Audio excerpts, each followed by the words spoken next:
이상과 예언이 응하며 70일의 기간 중에 예언된 모든 것들이 이전에 구약 시대의 성경 말씀 속에서 선지자들이 예언한 것들이 다 어디서 다 성취가 되어버립니까 지금? 이 70일의 기간 안에 성취가 되겠다는 것입니다. 구약의 모든 내용은 예수 그리스도의 초림을 가리키고 있어요. 예수 그리스도의 초림의 역사가 이 안에서 다 성취되겠다는 그런 뜻을 포함하고 있는 것입니다.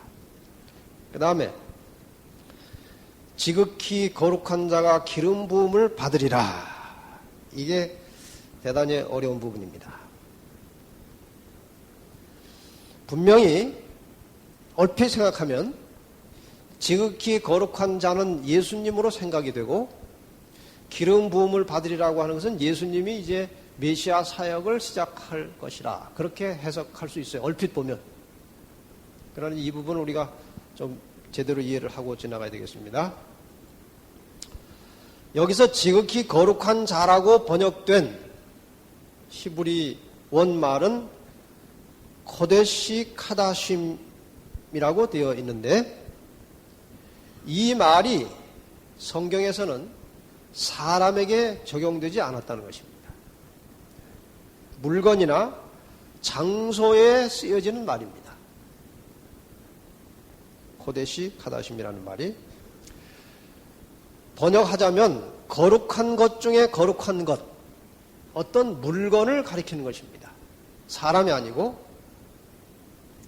특별히 이 용어는 성소와 관련돼서 사용하는 전문 용어입니다. 특별히 이 용어는 어디를 가리키는가 하면은 지성소. 지성소라고 하는 것은 다할 지자의 거룩할 성자입니다. 그러니까 가장 거룩한, 최고로 거룩한 장소가 지성소예요. 그래서 이 말의 아주 깊은 본래 뜻은 지성소를 가리키는 말인데,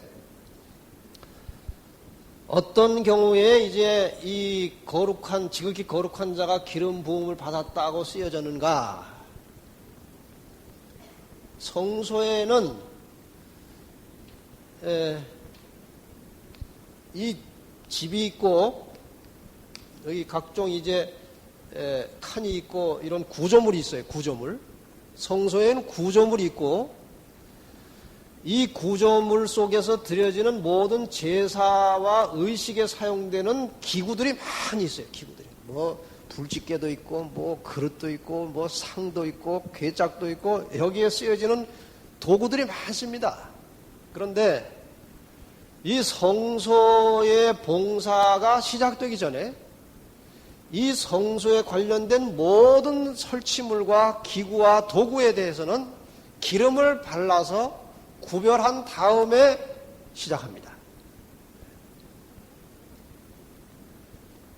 이것을 좀 확대해서 좀 이렇게 비약해서 해석하자면 우리가 하나님의 백성으로서 새로운 인생을 시작할 때에 예수님께서 물과 성령으로, 이 성령은 또 기름으로 많이 비유가 됐죠. 성령의 역사로 마음이 이제 깨달음이 오고, 그래서 하나님의 백성이 되겠다고 하는 결심이 생겨서 침례를 받은 이후에 하나님의 백성으로서의 삶을 시작하듯이 이 성소의 모든 설치물과 여기에 사용되는 기구들은 기름으로 한번 기름을 바르든지 뿌리든지 해서 모든 것들을 성별시킨 다음에 그다음에 성소 봉사를 시작했다는 것입니다. 그래서 지금 여기 지극히 거룩한 자가 기름 부음을 받으리라고 한 말은 전혀 지금 다른 뜻이에요. 원래 들어가면은 이 성소의 모든 기물들이 성별돼 가지고 성소 봉사가 시작되겠다 그 말이에요. 그런데 이 점이 중요합니다. 지금 이 기간 중에 이 유대인을 위해서 구별된 이 기간 중에 일어날 것은 이 성소 봉사가 지금 끝나는 것입니까? 시작되는 것입니까? 여기에서 있을 일은 이 성소봉사가 끝나는 일이에요. 그렇다면 왜 여기에서 성소봉사가 시작되는 용어를 여기다 왜 썼느냐 이거예요. 이것은 예수님께서 이 지상에서 행해지던 성소봉사를 십자가로 끝내시고 하늘로 가셨습니다. 하늘로 가셔서 하늘의 성소봉사를 시작하셨습니다.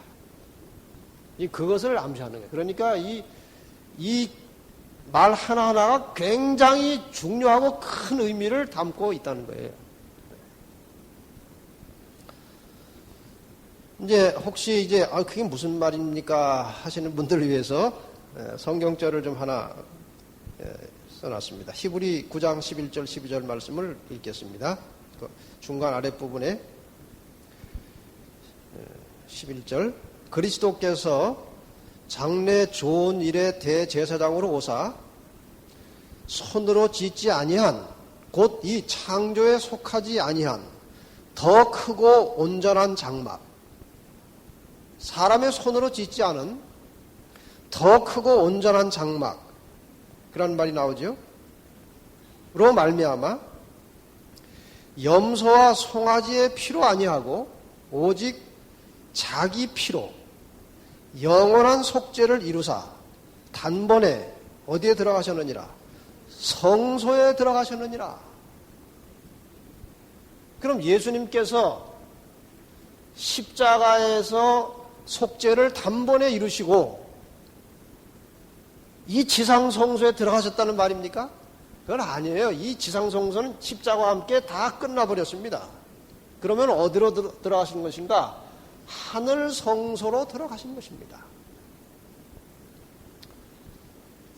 하늘에 이 지상 성소와 똑같은 천막 같은 성소가 있느냐 없느냐 이제 그거는 굉장히 오랜 세월 동안 신학적으로 논란이 되어 온 것입니다만은 저는 개인적으로 이렇게 생각합니다. 제가 개인적으로라는 말을 붙였어요. 그러니까 어디 가서 인용할 때 목사님이 그러더라 그러면 안 되고 그 목사님은 개인적으로 그렇게 생각하더라. 그러면 돼요. 하늘 성소와 지상 성소에 대하여 우리가 알아야 돼요. 그래야 이 구속사를 깊이 이해할 수 있습니다. 예를 하나 들겠습니다. 같은 군대라도 이 군대가 상대방을 향해서 공격해 들어갈 때 이 군대에 진지하고 그 다음에 공격을 받을 때 수비할 때 방어할 때 이 진지하고는 진지 대형이 달라요. 공격할 때 모양하고 방어할 때 모양이 다르더라 이거예요. 그 배치하는 모양이 다른다 이거예요. 군대 안 갔다 온 분들은 잘 모르겠지만 한 수 배우세요. 여자분들도 그런 게 있어요. 이 우주에 하나님께서 이제 한 중심에 계시고 우주를 통치하시는데 하나님의 보좌 주변에 구조라는 게 있습니다. 성령님 계시고 예수님 계시고 천사가 있고 또 이제 계시록에 보면 24장로가 있고 네 생물이 있고 굉장히 복잡한 구조가 있어요. 이 우주를 움직여가는 하나의 하늘 정부의 구조가 있다 이거예요. 근데 이 구조가 이렇게 A라고 하는 형태로 움직여 가다가 인간이 타락한 후에 이 구조는 인간 구원을 위한 구조로 임시 변경된 것입니다. 이해가 가십니까? 그냥 죄가 없는 우주를 통치할 때와 우주에 죄가 들어온 다음에 이 우주를 통치하는 하나님의 하늘 보좌의 구조가 달라졌다는 것입니다. 어떻게? 인간 구속을 위한 구조로 바뀐 것입니다. 그래서 하늘에 그러한 구조를 갖게 되는데 우리는 정확하게 그 구조를, 형태를 상상할 수 없어요. 그런데 하나님께서 모세에게 출애굽기 25장에 이 지상 성막을 지으라고 할 때 내가 내게 보이는 식양을 따라서 그 모양대로 지으라고 그랬어요. 그리고 하나의 그 모형을, 원형을 보여주시고 지으라고 그랬어요. 그런데 그것이 하늘에 있는 성소를 그대로 보여주고 지으라고 하는 것인지 아니면 하늘에서 움직여 가고 있는 인간 구속을 위한 하늘 보좌의 하늘 정부의 기능을 대행할 수 있는 하나의 모형을 주신 것인지 우리는 잘 몰라요. 그러나 저는 개인적으로 이 땅에 세워진 이 성소는 하늘 보좌에서 하나님께서 이 인간을 구속하기 위해서 만들어 놓으신 하늘 정부의 기능, 그 기능을 수행할 수 있는 구조물로 이 땅에 주셨다고 생각합니다. 왜냐하면 예수님께서 하늘에 올라가셨을 때 하늘에 이런 똑같은 것이 있다면 이 번제단은 필요 없어요. 그렇지 않습니까? 이 우주로 볼 때, 크게 볼 때, 하나님의 보좌라는 측면에서 볼 때 번제단은 이 지구였습니다. 예수님께서 이 지상에 오셔서 자기를 희생하고 돌아가셨어요. 속죄를 이루신 다음에 이제 하늘에 가셔서는 이 번제단이 있을 필요가 없어요. 그러니까 인간을 구속하기 위한, 인간 구원을 위한 기능을 수행하는 성소가 이 땅에 만들어졌다. 저는 이제 그렇게 보는 것입니다. 그래서 이제 이 기능상으로 보면은 이 지구상에서 속죄는 이루셨지만 아직 성소 봉사와 지성소 봉사가 남아있는 것입니다. 그래서 하늘에 올라가셔서 단번에 어디 들어가셨다고 그랬어요? 여기 성경절 그대로 보면 오직 자기 피로 영원한 속죄를 이루사. 그건 어디에서 이루신 거예요? 이 지상에서 이루신 거죠. 이루사 단번에 어디에 들어가셨다? 성소에 들어가셨다. 이것은 하늘입니다. 하늘. 이해하시겠습니까? 그래서 서기 31년에 예수님께서 돌아가시고 하늘을 올라가셨으니까 성소 봉사는 언제 시작하셨느냐? 서기 31년에 성소 봉사를 시작하신 것으로 보면 되는 겁니다. 이해가 가시죠? 예. 그 다음에 히브리 8장 5절에 보면 더 확실한 근거가 나옵니다. 저희가 섬기는 것은 하늘에 있는 것의 모형과 그림자라. 그러니까 모형과 그림자가 있다는 것은 원형이 있다는 것이고 그림자가 있다는 것은 실체가 있다는 것입니다. 그렇죠? 그리고 이 땅에서 섬기는 것은 하늘에 있는 것의 모형과 그림자다. 모세가 장막을 지으려 할 때 지시하심을 얻은 것 같으니 가라사대 삼가 모든 것을 산에서 내게 보이던 못을 본을 조차 지으라 하셨느니라. 제가 아까 말씀드렸죠? 본을 보여주셨다. 히브리 9장 24절 그리스도께서는 참 것의 그림자인 손으로 만든 성소에 들어가지 아니하시고 확실하게 나오죠? 예, 이 땅에 만든 손으로 만든 성소에 들어가는 것이 아니하시고 오직 참 하늘에 들어가사 이제 우리를 위하여 하나님 앞에 나타나시고 그러니까 예수님께서 하늘에 가셔서 이 땅의 성소에서 행하던 대로 하자면 대제사장 역할을 예수님이 해주시는 것입니다. 이 땅에서 성소에 드려지던 모든 것은 다 하나의 모형이고 그림자 같은 것인데 이 일을 실제로 이제 예수님께서 하늘에서 대행하고 계신다 그 말입니다. 이것을 다 이해를 해야 성소가 정결하게 된다는 말을 이해할 수 있다 이것입니다. 조금씩 이제 감이 잡혀가지 않습니까? 예. 자, 그러면 125페이지로 넘어가서 이제 계산 좀 몇 가지 좀 해보십시다.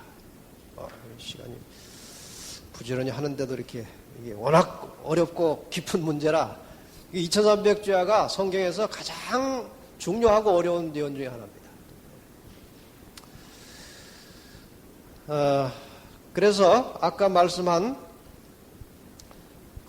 지극히 거룩한 물건이 이제 기름으로 발라졌다. 아까 지극히 거룩한 자가 기름 부음을 받았다는 말이 사람을 두고 하는 말이 아니고 지극히 거룩한 물건이 기름으로 발라지고 이제 성소 봉사가 시작됐다. 출발했다. 그런 뜻이라고 그랬죠.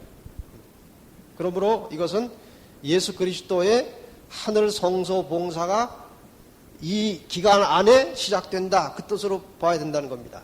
이해가 가시죠?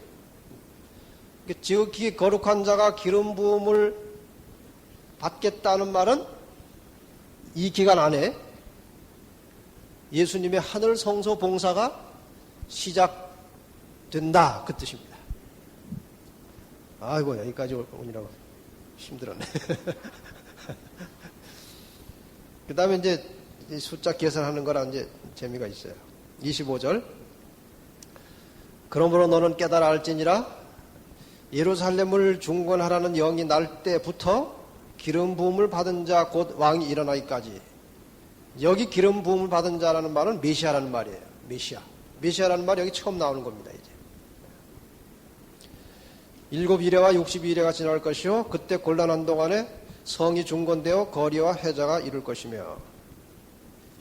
일단 여기서 먼저 우리가 해결해야 될 것이 있는데 기산점을 만들어 놔야 이제 다음 문제가 해결이 되겠죠. 자, 이거 이제 중요하니까 다시 한번 깨끗하게 해놓고 시작하겠습니다. 자, 2300이고요. 그 다음에 이스라엘을 위해서 따로 떼낸 기간이 70일에 490년입니다. 근데 예루살렘을 중건하는 영이 날 때부터 했기 때문에 이제 이걸 찾아야 되겠죠? 역사적으로 이걸 찾아야 됩니다. 근데 이것을, 이게 어디에 집중적으로 예루살렘 중건령이 나오는가 하면 에스라서에 나와요. 에스라. 성경은 여러분 각자 찾아보시고, 에스라서에 보면은 예루살렘을 가서 이제 고쳐라, 뭐 회복하라고 하는 그런 명령이 3번 나왔습니다. 첫째는 고레스가 내린 첫 번째 조서는 주전 537년이고, 두 번째 다리오가 내린 조서는 주전 520년입니다. 이 다리오는 먼저 있던 다리오는 아니에요. 다른 다리오입니다. 세 번째는 아닥사스다가 내린 조서인데 주전 457년입니다. 그러면은 이 3번의 조서 중에 어떤 것을 여기에 적용할 것이냐, 이게 이제 숙제입니다. 예? 그렇지 않습니까? 이 3번 내린 것 중에 어떤 것을 이 기산점에 적용할 수 있겠느냐 하는 거죠. 이 3가지를 각각 이제 검토하기 전에 여러분이 깊이 생각하지 않을 부분인데, 예루살렘 성이 있고, 그 다음에 예루살렘 성전이 있어요. 예루살렘 성 안에 예루살렘 성전이 있다 이겁니다. 이해가십니까?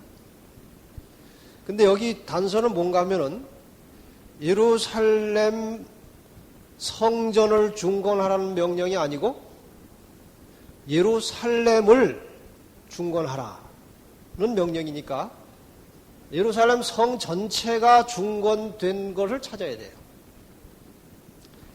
자, 첫 번째, 고레스 조서를 받아가지고 수룹바벨과 세스바살의 지도를 따라서 유대인들 42,000명이 이제 들어갔습니다. 이 1차로 풀려서 들어간 것이 이제 70년이 차가지고 들어간 거예요. 그러니까 이스라엘 백성이 포로에서 해방된 것은 고레스 조서에 의해서 시작된 것입니다. 아까 누가 이스라엘을 해방시켜 주겠다고 그랬어요? 예언상. 고레스가 하겠다고 그랬죠. 이 고레스의 첫 번 조서에 의해서 1차 포로들이 귀환했기 때문에 이때 70년이 이제 끝나고 들어간 것입니다. 계산해보면 거의 70년 나와요. 이제 포로로 잡혀간 게 605년, 6년입니다. 주전. 그 다음에 이제 537년이기 때문에 70년이 나와요, 이게. 어쨌든 고레스에 의해서 70년 포로 생활이 끝났습니다. 이제 포로 생활에서 귀환한 유대인들이 성전 건축을 시작했는데, 그 먼저 터잡고 있던 사마리아인들은 이제 북방에 있던 사람들이에요. 남방 유다하고는 이제 별로 사이가 안 좋던 사람들인데, 유대인들이 와서 성전을 지으려고 하니까 그 사마리아인하고 이방인들이 방해를 하는 거예요, 자꾸. 아주 얼마나 집요하게 방해하는지 그 이야기가 다 이제 에스라서에 나오죠. 그래가지고 성전 완성을 못했습니다. 그러고 있다가 다리오의 조서가 나왔는데 유대 지도자들이 다시 이제 자꾸 간청을 했어요. 그 전에 고레스가 그런 일을 했는데 지금 우리가 일을 제대로 못하겠다고 하니까 다리오가 고레스가 내린 조서를 한번 다시 확인한 다음에 공사를 그럼 너희가 다시 시작해라고 조서를 다시 내렸어요. 그래서 주전 516년에 성전 공사를 끝냈습니다. 제가 왜 성전이라고 큰 말로 했는지 아십니까? 성전을 끝낸 거 가지고는 안 된다 이거예요. 뭘 해야 돼요? 성 전체가 중건돼야 되는 거예요. 그래서 두 번째도 해당시킬 수 없는 거라 이겁니다. 그 다음에 세 번째 아닥사스다 왕이 내린 조서에는 뭐까지 포함되는가 하면은 행정적 자치권까지 포함되어 있었어요. 자치권까지 이제 포함돼 가지고 유대 민족들이 많이 돌아가서 자체적으로 정치를 시작했고 그 다음에 공사를 시작해 가지고 성 전체를 다 다시 회복하게 되었습니다. 세 번째 조서에 의해서. 그러면은 71회의 시작점으로 말한 예루살렘 중건령은 세 번째가 적용되는 것이겠죠? 그럼 세 번째 아닥사스다 왕이 내린 조서가 언젠가 하면은 주전 457년입니다. 이제 기산점이 나온 거예요. BC 457년이 이제 기산점이 생겼어요. 그 다음에 이제 문제는 설설 풀려 나가는 겁니다. 자, 이 457년은 잘 보세요. 유대인들을 위한 71회가 시작되는 기산점임과 동시에 2300주야가 시작되는 출발점이에요. 그래서 지금 가브리엘은 다니엘에게 다니엘이 궁금해하던 두 가지 문제, 그 포로의 귀한 문제와 먼저 보았던 그 2300주에 대한 이상의 문제를 이걸 가지고 이제 해결해 주는 것입니다. 자, 그러면은 이제 그 다음 기절을 보십시다. 일곱 이레와 예루살렘 중간한 후에 일곱 이레와 62이레가 지난 후에 누가 일어나겠다고 그랬어요? 기름 부음을 받은 자 왕이 일어날 것이다 그랬죠. 그 기름 부음을 받은 자는 원어로 해석되기 전에 원어란 메시아예요. 이 메시아라고 하는 말을 길게 해석하면은 기름 부음을 받은 자예요. 이것이 신약 시대에 와가지고는 그리스도예요. 그리스도. 왕이라는 것입니다. 왕. 자, 이제 여기 보고 계산 좀 해보십니다. 그 이제 도표 다 나오지만 이제 여기를 한번 보시고 같이 공부하면 그건 집에 와서 이제 그건 부동산이니까 집에 와서 하시고. 네. 일곱 이레와 예? 얼마가 또 62이레가 지난 다음에 기름 부음을 받은 자 메시아 왕이 여기에서 일어나겠다 그랬어요. 그러면은 전체가 70 아닙니까? 그럼 여기 7이레가 또 62이레가 지나고 나니까 69가 지났으니까 여기 뭐가 아직 남았어요? 하나가 아직 남았죠. 이건 이제 나중에 따로 설명이 나와요. 하나는.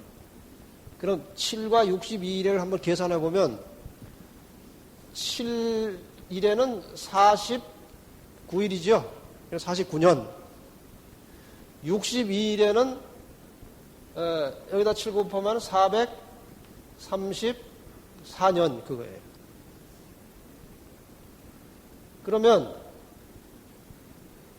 여기가 BC 457년에서 49년이 흐르면 몇 년입니까? 49를 더해야 돼요? 빼야 돼요?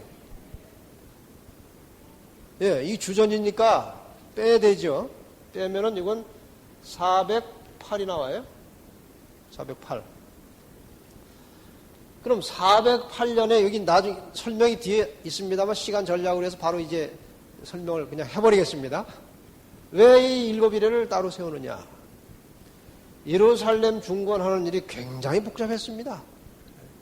70년이나 방치되었던 그 땅을 다시 고치려니까 방해도 많고 뭐 자금도 필요하고 온갖 여러 가지 행정적인 조치가 필요했는데 그 아주 곤란하고 어려운 중에 마침내 그 느헤미야라는 사람이 나타나가지고 이제 상당한 권력을 가진 사람이에요. 나타나가지고 이 예루살렘으로 돌아가서 이 마지막 마무리 공사를 다 끝냈어요. 그 끝낸 때가 언제가 하면 408년이에요. 그러니까 그 곤란한 동안에 거리와 해자가 이룰 것이며 그랬죠.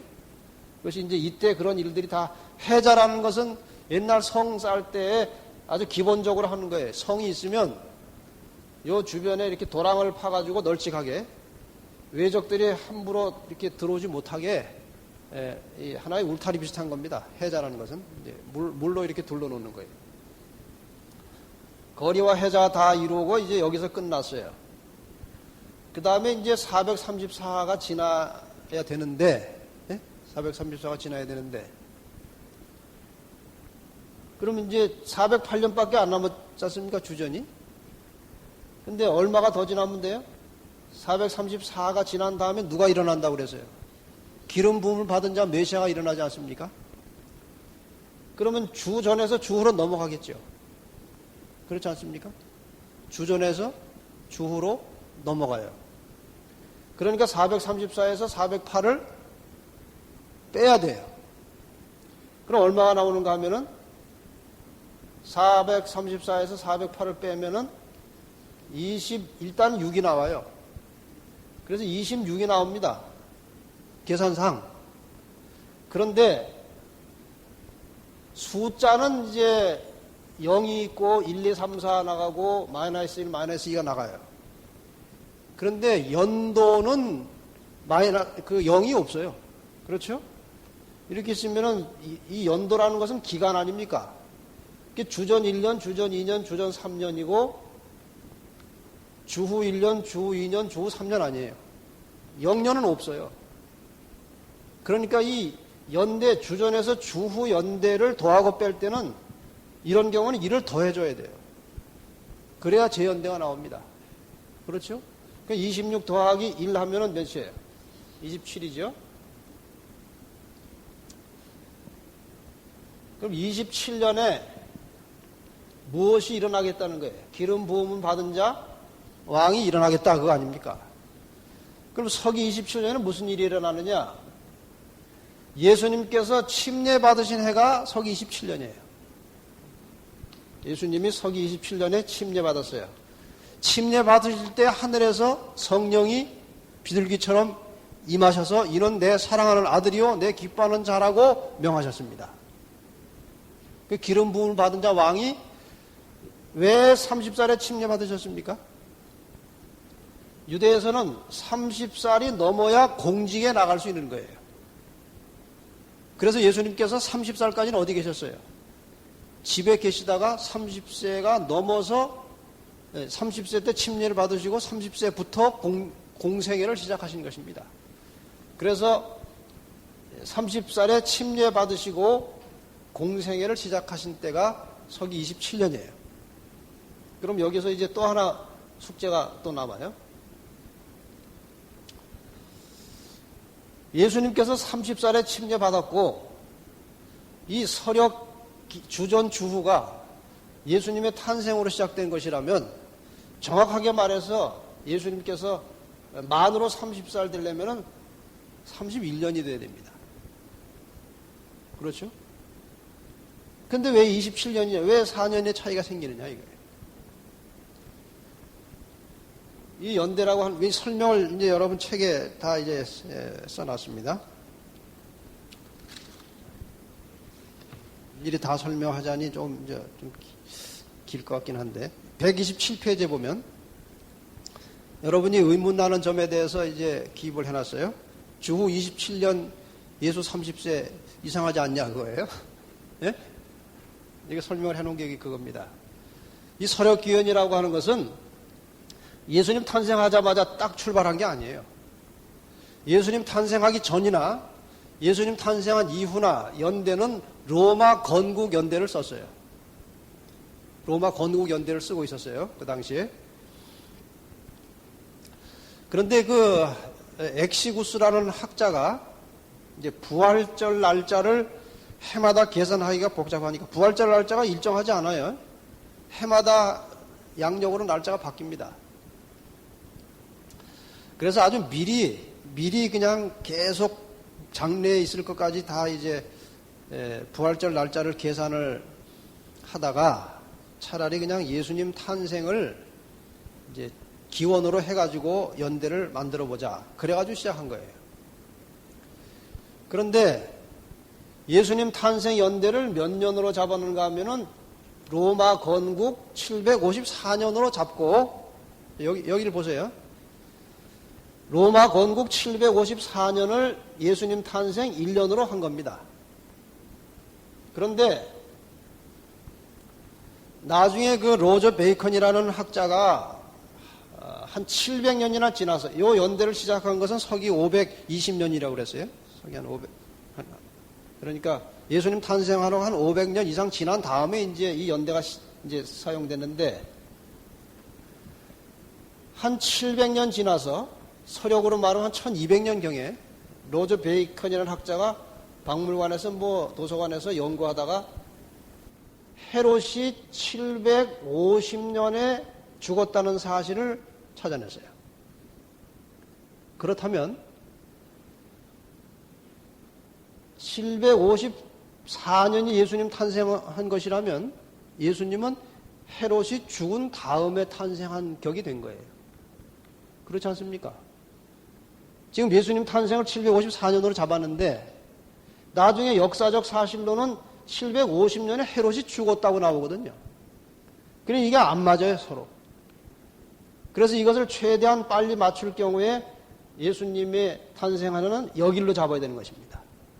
여기를 1년으로 잡아야 돼요. 그러니까 몇 년 차이가 생겼어요. 4년 차이가 생겼어요. 그래서 그동안 사용하던 연대를 다 바꾸자니 보통 복잡한 게 아니에요. 그래서 예수님 탄생을 기준을 옮겨서 주전 4년으로 탄생을 잡고 역사 연대를 그렇게 정리를 한 거예요. 그러니까 주전 4년에 태어나셨으니까 27년이 되면 이때가 예수님이 31살이고 만으로 30세예요. 이해가 가십니까? 예. 이렇게 해서 이제 27년이 나온 겁니다. 예.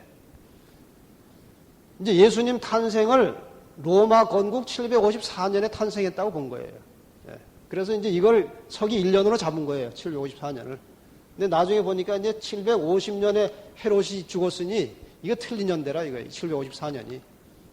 그래서 이제 다 고칠 수는 없고 이제 예수님 탄생한 해를 뒤로 미룬 거예요. BC 4년으로. 기준으로 한 것인데 다 고칠 수 없으니까 그냥 이대로 두고 탄생을 뒤로 미룬 거예요. 그러니까 기준은 이걸로 원래대로 돼 있지만 이제 그걸 뒤로 미뤘다 이거예요. 이해가 가십니까? 또 이제 나중에 자세히 보세요. 자, 그래서 여기서 이제 탄생하셨죠, 예수님이? 기름 부음을 받고 나오셨죠? 그 다음에 이제 뭐가 남았어요, 이제? 한일회가 남았잖아요, 한일회. 요거 이제 해서, 요걸 끝나야 이제 끝나는 겁니다. 26절 보겠습니다. 26절, 127페이지 본문에 62일의 후에 기름 부음을 받은 자가 끊어져 없어질 것이며 장차 한 왕의 백성이 와서 그 성읍과 성소를 회파하려니와 그의 종말은 홍수에 엄몰됨 같을 것이며 또 끝까지 전쟁이 있으리니 황폐할 것이 작정되었느니라. 우선 쉬운 것부터 해결해 보십시다. 62일에가 지난 후에 여기서 기름 부음을 받은 자 왕이 일어났는데 이 사람이 어떻게 될 것이라고 그랬어요? 끊어져 없어지겠다. 이게. 이 말은 예수님께서 돌아가시겠다는 거죠. 예? 예. 그 다음에 한 왕의 백성이 와가지고 그 성읍과 성소를 회파한다. 지금 점점 뭐가 가까웁니까? 유대인을 위한 기간이 맞춰져 가고 있는 거 아닙니까? 그런 한 왕의 백성이 나와가지고 그 성읍과 백성을 회파하겠다는 말은 유대, 이스라엘 백성들을 쳐버리겠다 이거예요. 그 한 왕이라고 하는 것은 이 당시에 로마 제국의 장군들을 말합니다. 이해가 가십니까? 예. 그의 종말은, 그러니까 유대 나라의 종말은 홍수에 엄몰될 같을 것이며 또 끝까지 전쟁이 있으리니 황폐할 것이 작정되었느니라. 128페이지로 넘어갑니다. 이제 9장 27절에 가면 그 나머지 한 주간 동안의 역사가 나옵니다. 그가 장차 많은 사람으로 더불어 한 이래 동안의 언약을 굳게 정하겠고 그가 그 이래의 절반에 제사와 예물을 금지할 것이며 또 잔파하여 미운 물건이 날개를 의자에 설 것이며 또 이미 정한 종말까지 진노가 황폐케 하는 자에게 쏟아지리라 하였느니라. 이게 또 아주 어려운 부분이에요. 여기서 중요한 것은 이걸 찾아내야 되는 거예요. 그가 장차 많은 사람으로 더불어, 여기 그가 누구냐 이거예요. 네? 많은 사람으로 더불어 한 이래 동안의 언약을 굳게 정해겠고 그가 그 일의 절반의 제사와 예물을 금지할 것이다. 그럼 이것은 26절에서 찾아야 돼요. 26절로 넘어가 보십시오. 다시 이 127페이지 26절로 넘어가서 여기 그라고 하는 인칭 대명사를 받을 수 있는 대상은 둘이에요. 보세요. 62일의 후에 누가 기름 부음을 받은 자가 끊어져 없어질 것이며 이 기름 부음을 받을 자를 그라고 하는 대명사를 쓸 수 있어요. 기름 부음을 받은 자, 그렇죠? 장차 한 왕의 백성이 와서 그 성읍과 성소를 회파하려니와 여기 한 왕의 백성이라는 말도 그라고 하는 대명사를 받을 수 있어요. 근데 그는 단수예요. 그는 단수 대명사입니다. 복수 대명사는 그들이 복수 대명사예요. 그런데 여기 보면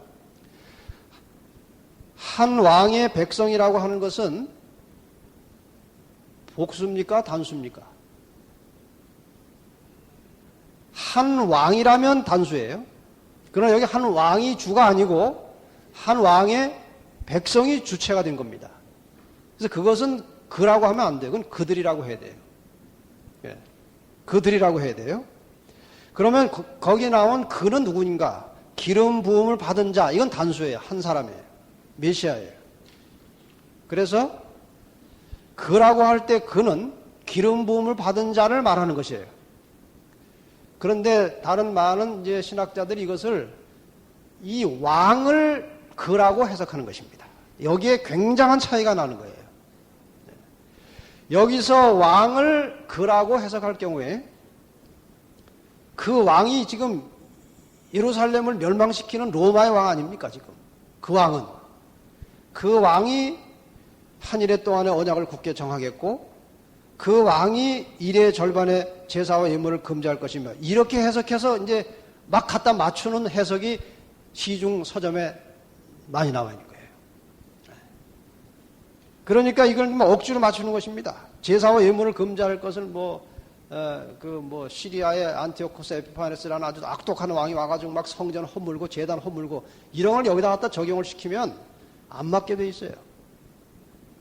분명히 여기에서 그라고 하는 단수 인칭 대명사에 적용되는 그 앞의 대상은 기름 부음을 받은 자 왕이에요. 다른 걸 할 수 없어요. 여러분 이해하십니까? 예. 그러면 그가 한 이래 동안의 언약을 굳게 정하겠고 그 이래의 절반의 제사와 예물을 금지할 것이다. 이렇게 되어 있어요. 이제 보십시다.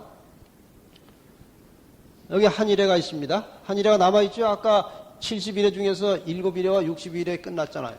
한 이래가 남아있죠. 그 이래의 절반에 그 말이에요.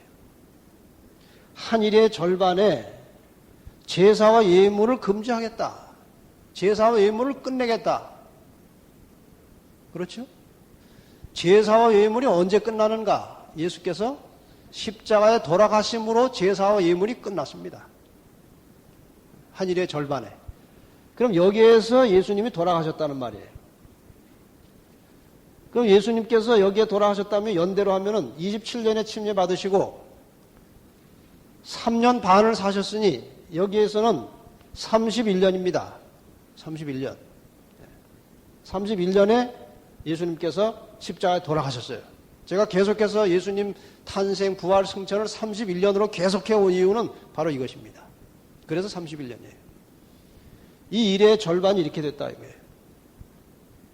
이해 가십니까?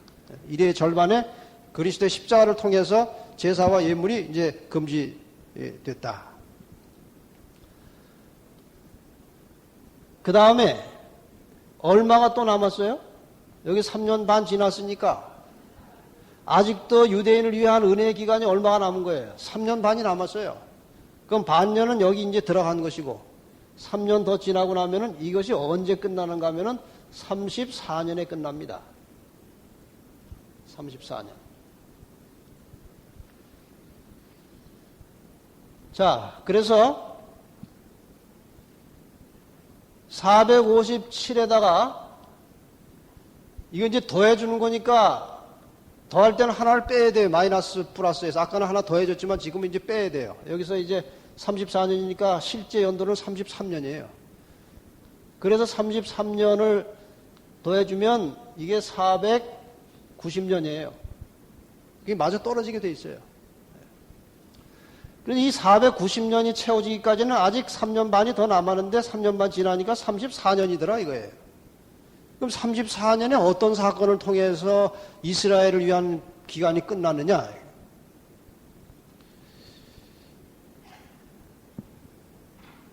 129페이지로 넘어갑니다. 34년에 성경에 나타난 중요한 사건은 스데반이 돌에 맞아 죽은 것입니다. 사도행전 8장 1절 4절 사울이 그의 죽임당함을 마땅히 여기더라. 그날에 예루살렘에 있는 교회에 큰 핍박이 나서 사도회는 다 유대와 사마리아와 모든 땅으로 흩어지니라. 그 흩어진 사람들이 두루 다니며 복음의 말씀을 전할세. 그러니까 34년이 왜 중요한가 하면은 스데반의 순교와 함께 예루살렘의 본격적인 기독교 핍박이 시작됐어요. 그래서 제자들만 남고 나머지는 다 예루살렘을 떠나서 다른 곳으로 다 흩어져 버렸습니다. 흩어져서 뭘 전했다고 그랬어요? 복음을 전했다고 그랬죠. 그러니까 예루살렘에 머물러 있던 복음이 이제 이방으로 나가기 시작했어요. 그리고 여기를 보세요. 그러면 이스라엘 안에 메시아가 태어나고 복음이 만들어지고 복음이 전해지던 것이 언제 끝나는가 하면 34년에 끝났습니다. 그래서 내 백성과 내 거룩한 성을 위해서 작정된 70일에는 이렇게 해서 끝난 것입니다. 자,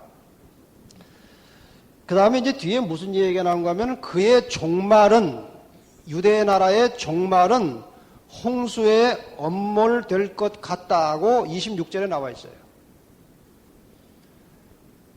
이미 유대 나라를 위한 이 영적인 측면에서의 70일에는 끝났지만 조금 연장되다가 언제 완전히 이스라엘이 국가적으로 패망했는가 하면은 서기 70년입니다. 서기 70년에 망하기까지 그 유대 나라가 당한 고난과 고통은 이루 말할 수가 없는 것이었습니다. 129페이지 아랫부분에 유대 나라가 어떻게 망해가는지 기록을 해놨습니다. 그러니까 좀 각자 좀 보시되 특별히 서기 70년에 4월에 타이터스 장군이 8만 명의 군사를 끌고 예루살렘을 포위하고 공격을 시작했습니다. 근데 그 전에 유대 나라 여러 지역에서 있었던 핍박 때문에 또 전쟁 때문에 많은 사람들이 그래도 안전하다고 생각되는 예루살렘 성 안으로 다 피난을 많이 와 있었어요. 그래서 이 타이터스 장군이 이 예루살렘을 포위해서 공격 시작했을 때 유대인들은 피난민 플러스 6월절 지키러 온 사람들 때문에 초만원이 되었습니다. 5개월 이상 계속 포위를 했고 그 안에서 기근과 전염병 뭐 여러 가지 아주 처참한 일들이 안에서 벌어졌어요. 그래서 70년 5월 초부터 예루살렘이 완전히 함락될 때까지 9월까지 110만 명이 죽었다고 그랬습니다. 9만 7천 명이 생포됐고 그 화려하고 장엄한 성전은 8월 30일 날 완전히 불타서 끝났습니다. 이 타이터스 장군이 그거를 지키려고 그랬어요. 너무나 아름다운 성전이라 그거를 불태우지 않으려고 안간 힘을 썼는데 그 병사가 그냥 불을 집어 던져가지고 불타는데 그 돌과 돌 사이에 몰타리가 금이에요. 그러니까 그 금 캐내려고 아주 그냥 완전히 다 허물어 버려가지고 밑바닥까지 다 허물어 버려서 금 캐내려고. 예수님께서 마태복음 24장 2절에 그 성이, 저 아름다운 성이 돌 하나도 돌 위에 남지 않고 다 무너지겠다고 하는 그 예언을 하셨는데 그게 그대로 성취됐습니다. 서기 70년에. 그리고 이제 70년 이후로 유대인들은 1948년에 독립할 때까지 거의 2000년에 가까운 유랑 생활을 하게 됩니다. 그것이 죄값이에요. 예수님 십자가에 못 박을 때 그 피값을 우리가 받겠다고 한 그 결과가 이제 그렇게 된 것입니다. 130페이지 27절에 또 무슨 말씀이 나오는가 하면은 이제 잔포하여 미운 물건이 날개를 의지하여 설 것이며, 그러니까 이 제사와 예물을 금지하는 일도 있을 것이고, 그 다음에 잔포하고 미운 물건이 날개를 의지하여 서겠다. 그것은 이제 예루살렘 멸망과 관련된 내용인데, 여기 우리 성경절 하나 보면 예수님이 아주 직접적으로 다니엘서를 인용해서 말씀하셨어요. 마태복음 24장 15절 16절 보면, 그러므로 너희가 선지자 다니엘의 말한 바, 지금 예수님이 뭘 인용하고 있어요?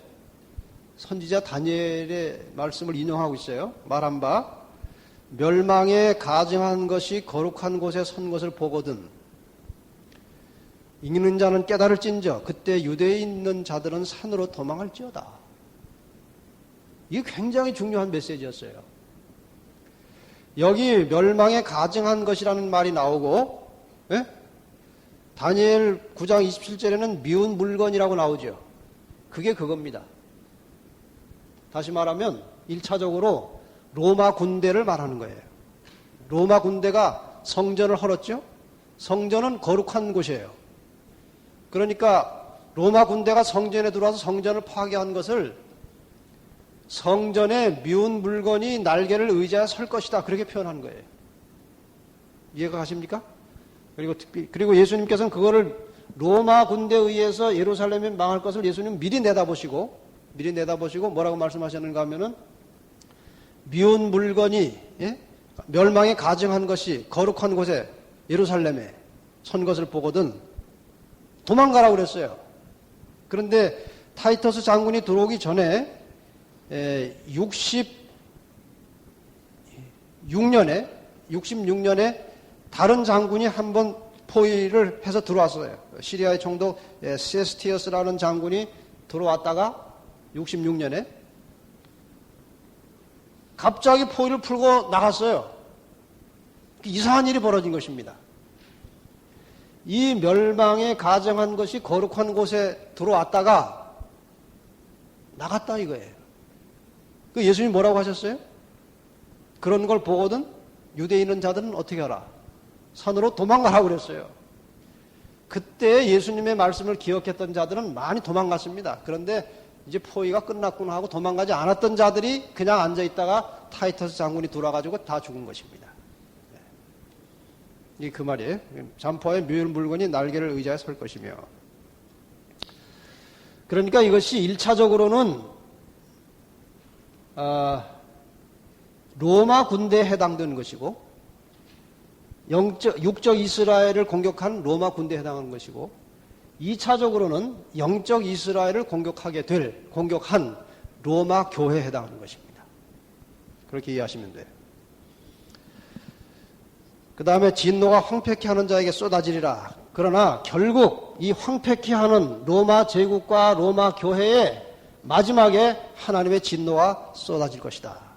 뭐 선악의 싸움에서 항상 악이 고난을 당하다가 마지막에 선이 승리하는 같은 원리입니다.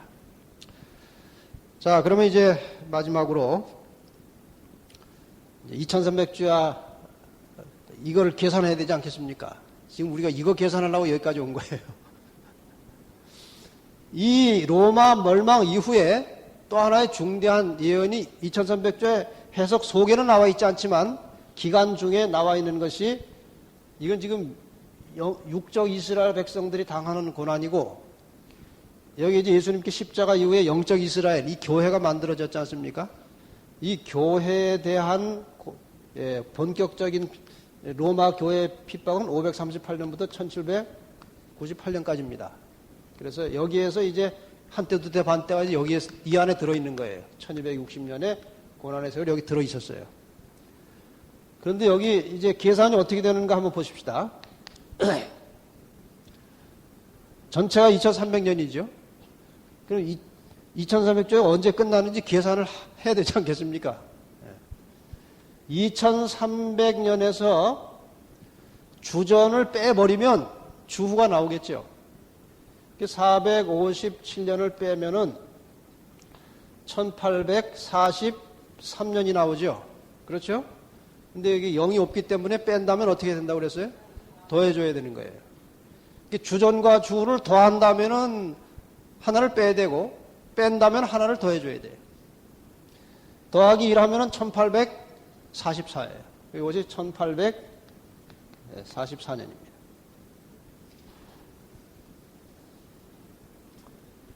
(2300주가) 그러니까 언제 끝난 것입니까? 1844년. 성소가 정결하게 된다는 것은 지난번에 공부를 해서 여기서 지금 할 수가 없어요. 시간도 없고. 이것은 성소가 정결하게 된다는 것은 지성소의 봉사가 시작되고 심판이 시작된다는 것입니다.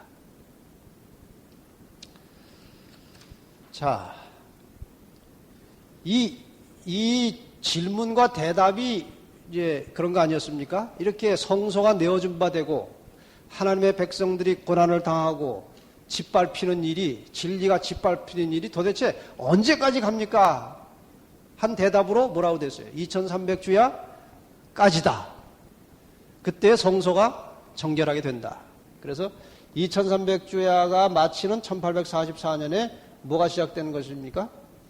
심판이 이제 시작되었다. 그것입니다. 심판이 시작되었다. 이것은 이제 성소와 관련돼서 이해를 못하면 이해를 못하는 것입니다. 이거는. 자, 그러면 이 부분을 잠깐 보십시다. 왜 1844년인가? 1844년에 왜 심판이 시작되느냐? 이게 재판을 하려면, 심판을 하려면 심판에 이제 기준이 있어야 돼, 기준. 그렇죠? 이 세상 나라를 심판하는 기준은 하나님의 계명입니다. 그렇죠? 이 하나님의 계명을 모르는 사람들을 심판하면 안 돼요. 일단 국가에서도 어떤 새 법을 만들면 홍보하고 광고하고 하지 않습니까? 그렇죠? 하나님의 법도 사람들한테 다 들추어진 다음에 해야 돼요. 근데 이 종교 암묵시대 동안에 하나님의 말씀이 가려져 있었어요. 그렇죠?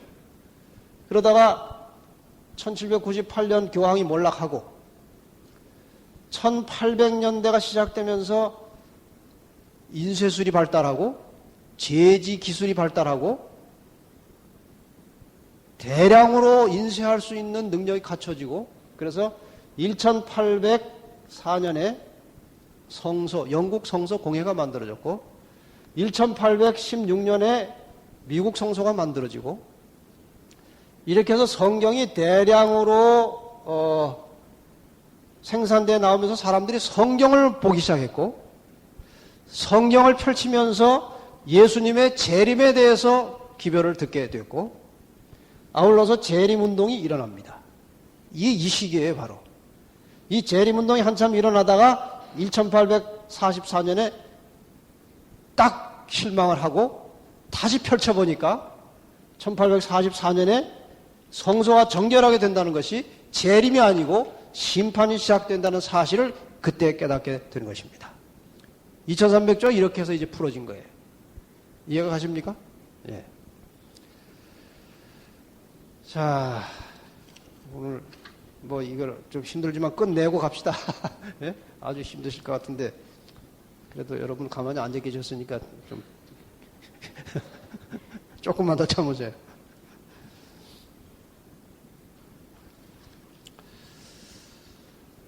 자, 그래서 예수님께서 이제 1844년이 지난 이후에 언젠가는 예수님이 오시지 않겠습니까? 그렇죠? 여기가 지금 심판 기간이에요. 1844년부터 예수님이 재림하실 때까지가 심판 기간입니다.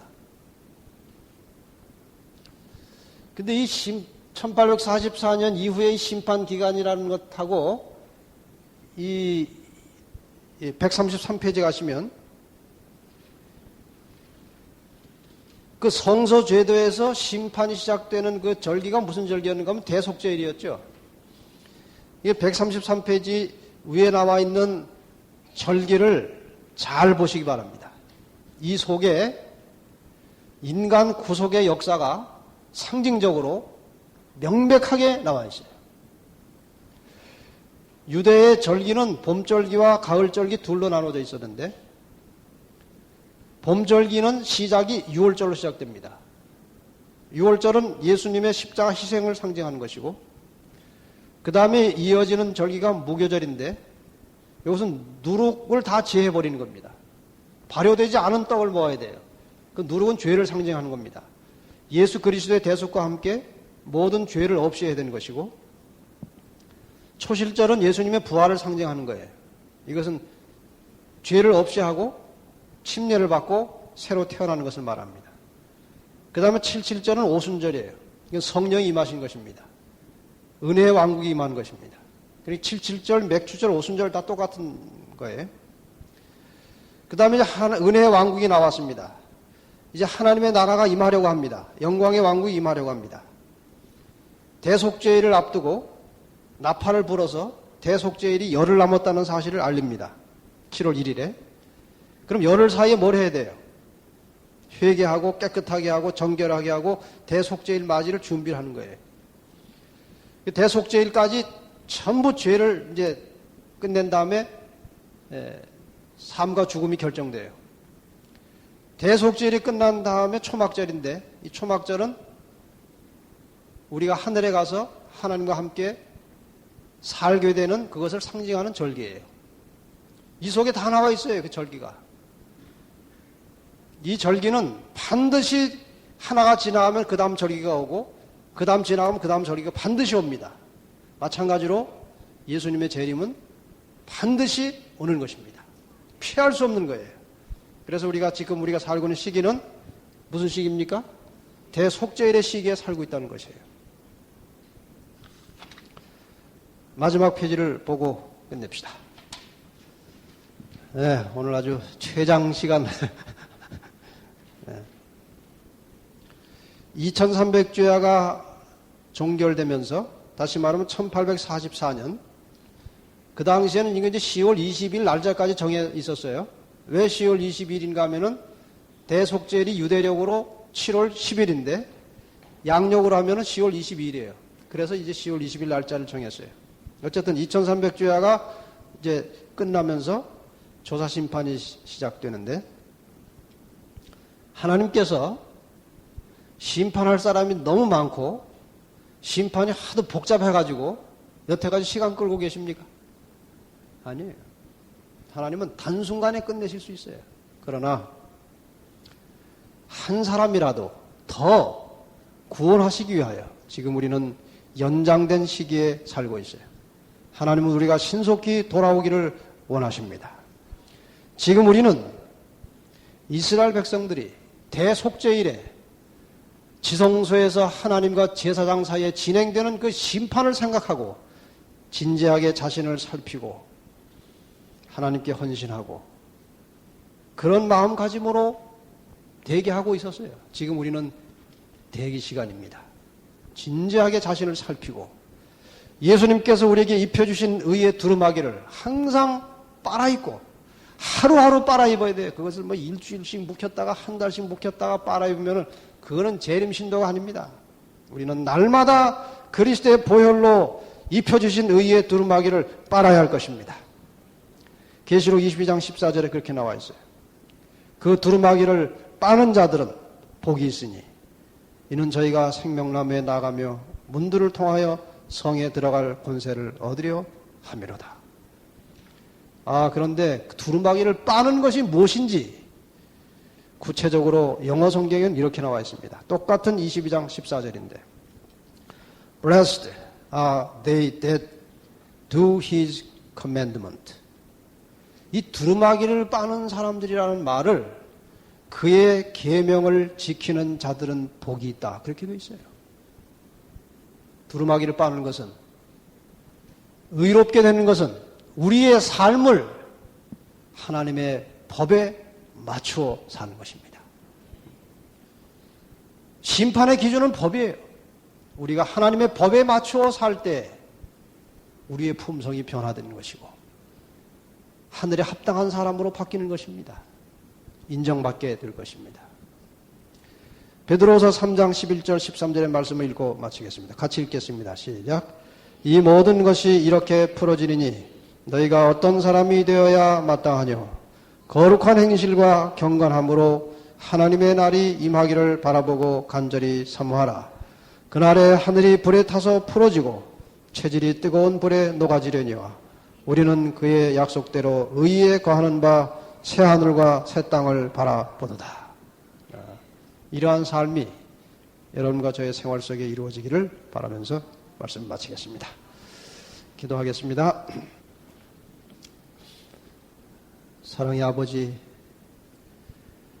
아버지께서 이 세상을 구원하시기 위한 시간 계획을 이렇게도 세밀하게 분명하게 우리들에게 보여주셔서 가르쳐 주셔서 감사합니다. 우리는 빛 가운데 사는 빛의 자녀들이기 때문에 주님께서 지금 무엇을 하고 계시고 우리에게 무엇을 원하는지 알 수 있게 된 것 참으로 감사합니다. 하루하루 주님께서 우리에게 입혀주신 의의 두루마기를 빨아입고 사는 사람들이 되기를 원합니다. 죄를 품지 말게 하시고 죄된 행위를 중단하게 하시고 항상 정결하고 깨끗한 마음으로 하나님의 뜻에 맞는 삶을 살게 하여 주시고 그 결과로 우리의 마음이 늘 감사하고 기쁘고 하나님께 영광을 돌리는 생애를 살도록 우리를 축복하여 주시옵소서. 항상 준비된 마음으로 살다가 주의 오심을 영광스럽게 맞이하도록 하여 주시옵소서. 예수님의 이름으로 간절히 기도하옵나이다. 아멘.